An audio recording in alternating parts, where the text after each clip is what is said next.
Now let's see how voltmeter works.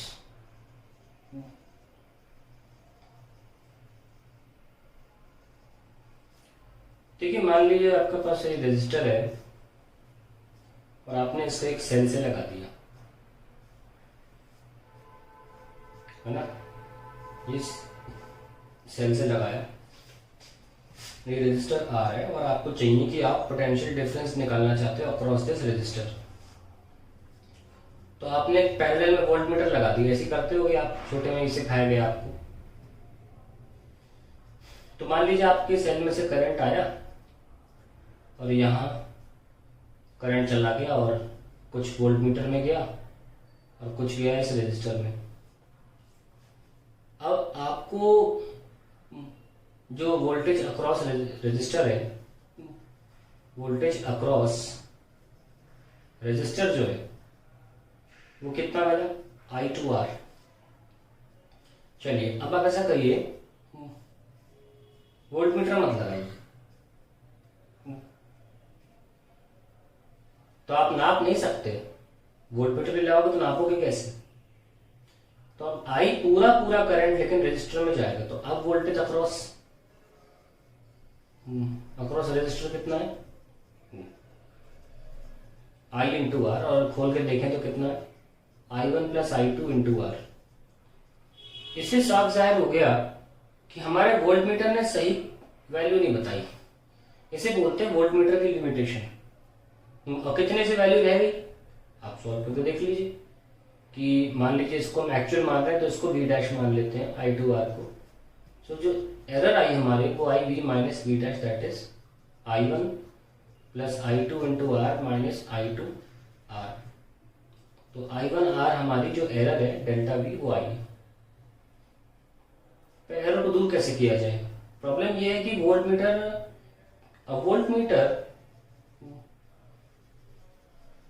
Has a very high resistance, इसीलिए रखी जाती है resistance, has a very high resistance. और उसकी हाई रेजिस्टेंस इसीलिए रखी जाती है ताकि वो मिनिमम करंट ले।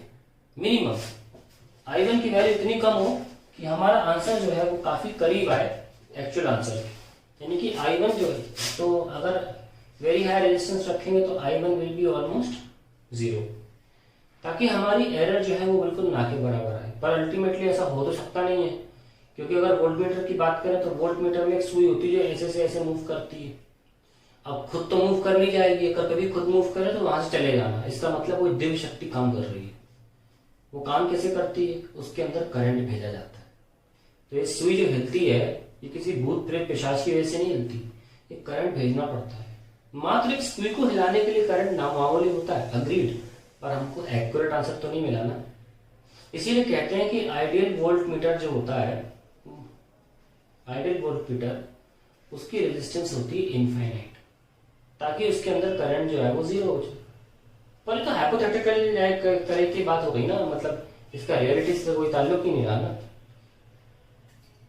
लेकिन चलो मान लिया कि वोल्टमीटर क्या करता है, across the terminals potential difference find करता है। अब हमने क्या किया, पहले तो पता लगे कि वोल्टमीटर कारगर नहीं है इस काम करने में, क्योंकि वोल्टमीटर खुद एक करंट से चलता है कि नहीं। आगे देखते हैं। तो हमने सोचा कि यार इसको सेल के अक्रॉस लगा लेते हैं, इसको हम सेल के अक्रॉस लगा लेते हैं ऐसे, तो हमें सेल की प्लेट्स के अक्रॉस पोटेंशियल दे देगा। प्रॉब्लम क्या है, उसके लिए सेल का चलना जरूरी है। अगर कोई सर्किट हम बना भी दें ऐसा, है ना, तो उसके लिए सेल का चलना जरूरी, यानी कि सेल में से करंट आना जरूरी है, तभी तो ऐसा होगा। फिर वही प्रॉब्लम हो जाएगी कि जब सेल चल रहा होता है, when cell is used, the potential difference across its terminal is not EMF। अब EMF नहीं है, तो मतलब वोल्ट मीटर को चलाने के लिए सेल का चलना जरूरी इसलिए है क्योंकि वोल्ट मीटर बिना करंट के चलता नहीं है ना। तो और उस वक्त हमारे जब सेल यूज हो रहा होता है तो